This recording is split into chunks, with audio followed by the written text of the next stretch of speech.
सबगोटा के नमस्कार। हम रीता झा एक सोहर गीत लकैलहुँ हैं। बहुत सुंदर सोहर है, सुनियो अपने सब। धन्यवाद। मचिया बैसल रानी कौशल्या के राम मुहानी रखाए रे सखिया है इहो ललना प्राण के आधार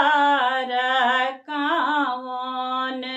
विधि राखब है सखिया है इहो ललना प्राण के आधार कावन विधि राखब है कथिए सन बबुआ पातर कथी सन ढून मुन रे ललना रे कथी सन बबुआ सुकुमार कथिए सन गमकत रे ललना रे कथी सन बबुआ सुकुमार कथिए सन गमकत रे पान सन बबुआ छथि पातर सुपारी सन ढून मुन रे ललना रे फूल सन बबुआ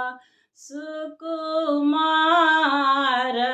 चंदन सन गमकए रे ललना रे फूल सन बबुआ सुकुमार चंदन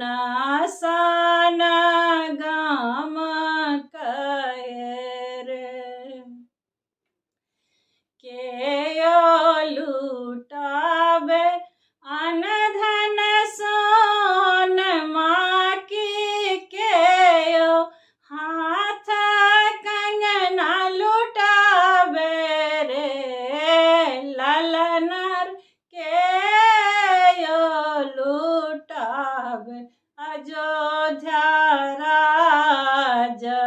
महल उठे सोहर रे ललना रे केयो लुटाबे अयोध्या राज महल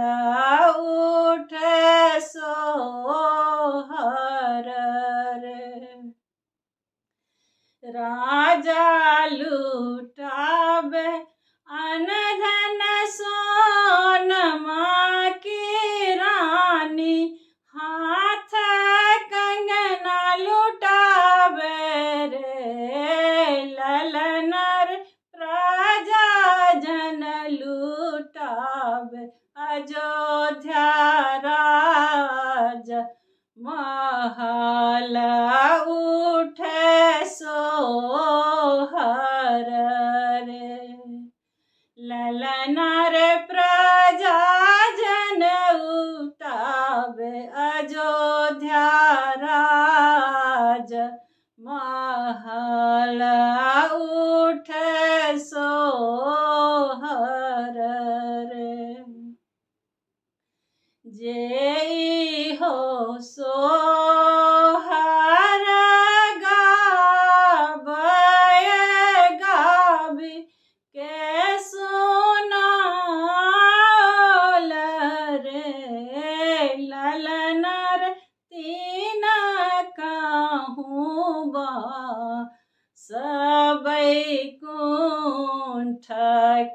पुत्र